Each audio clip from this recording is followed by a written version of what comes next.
If the American people ever allow the banks to control the issuance of their currency, the banks and corporations that will grow up around them will deprive the people of all property until their children wake up homeless on the continent their fathers conquered. Thomas Jefferson.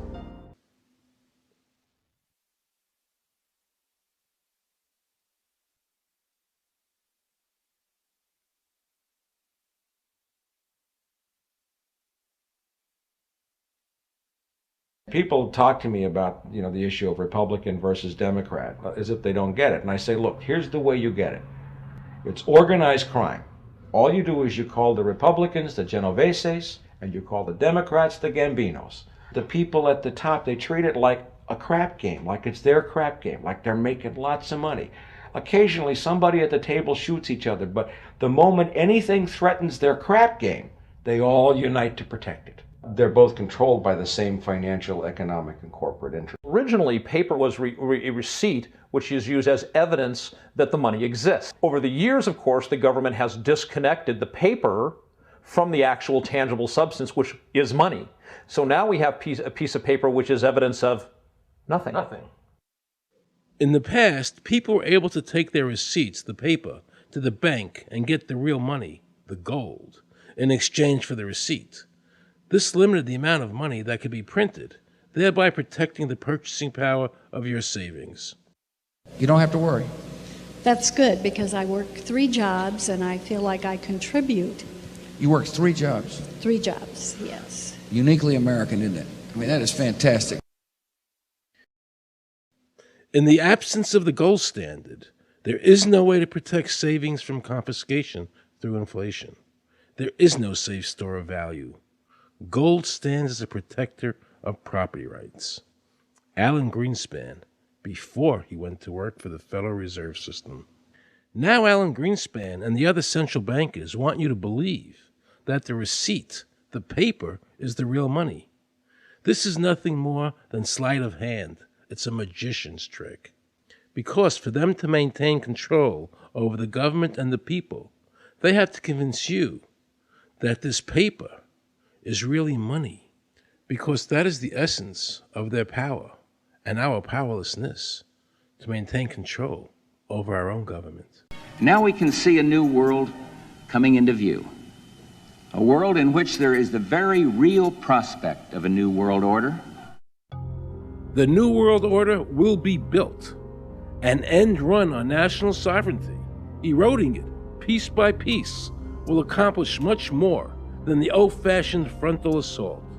Council on Foreign Relations. We shall have world government, whether or not we like it. The only question is whether world government will be achieved by conquest or consent. Paul Warburg, Council on Foreign Relations and architect of the Federal Reserve System. Their strategies are being accomplished through the World Trade Organization, the International Monetary Fund, and the Bank for International Settlements, which is the central bank for all the central banks of the world. Most people don't have a clue that these unelected private bankers actually control the governments of the world. They have financed and profited from every war since World War I without concern for humanity. The war in Iraq is an attempt by the Federal Reserve and their partner, the Bank of England, to control the Middle East and to make it a part of the New World Order. To defend the New World Order, U.S. soldiers will have to kill and die. Arthur Schlesinger, Counselor on Foreign Relations. Military men are just dumb, stupid animals to be used as pawns in foreign policy. Henry Kissinger, Council on Foreign Relations. Now let's listen to this quote by Robert Reich, a member of President Clinton's cabinet and one of his most trusted advisors. The dirty little secret is that both houses of Congress are irrelevant. America's domestic policy is now being run by Alan Greenspan and the Federal Reserve. America's foreign policy is now being run by the International Monetary Fund. When the president decides to go to war, he no longer needs a declaration of war from Congress. Dr. Carroll Quigley, professor from Georgetown University, who was also President Clinton's mentor, said in his book, Tragedy and Hope, the powers of financial capitalism had a far-reaching aim, nothing less than to create a world system of financial control in private hands, able to dominate the political system of each country and the economy of the world as a whole. And then President Clinton's Deputy Secretary of State, Strobe Talbot, said, in the next century, nations as we know it will be obsolete. All states will recognize a single global authority. All these supposed free trade agreements, NAFTA, GATT, CAFTA, are truly nothing more than the governments of the world and the central banks working together to create a one-world government. They are not free trade. These treaties are government-managed trade, and they are destroying the American worker. Through these treaties, the bankers are actually beginning to control the laws of the world. The fact is that this relationship between the bankers, the government, and the huge multinational corporations is the very reason why the government no longer enforces its immigration laws. The bankers want a one-world government without borders, and the American government is obeying them. If the government was so worried about terrorism, why are they leaving the borders open? But at the same time, telling American citizens they need an ID card with an RFID chip.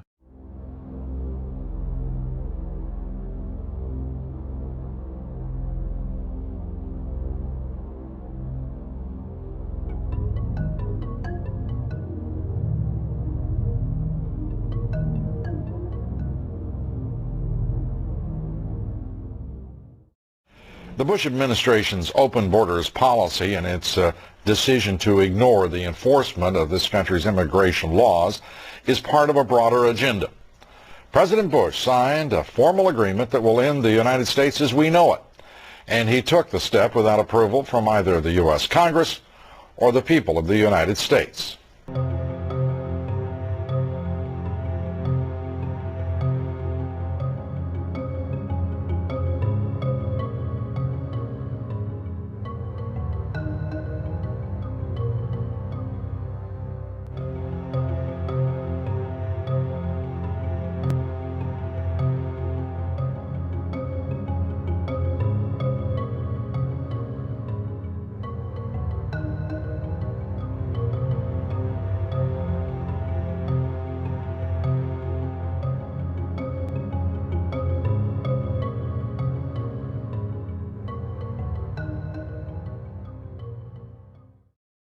Now pay close attention to this quote by David Rockefeller, and you'll understand what is happening in the world today and where the American people are heading as a nation.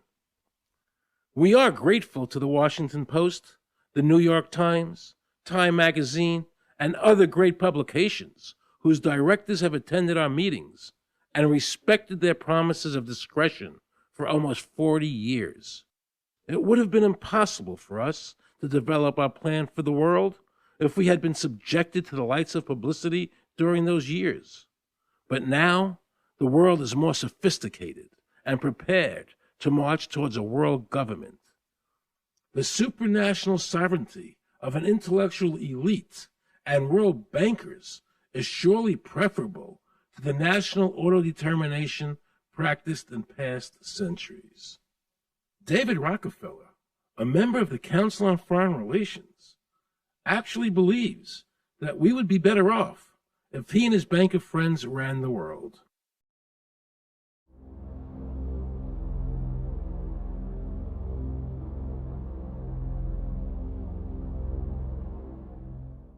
Benito Mussolini had a great quote about fascism. He said that fascism should be called corporatism more properly because it's the perfect merger of power between the corporation and the state. That's how he defined fascism.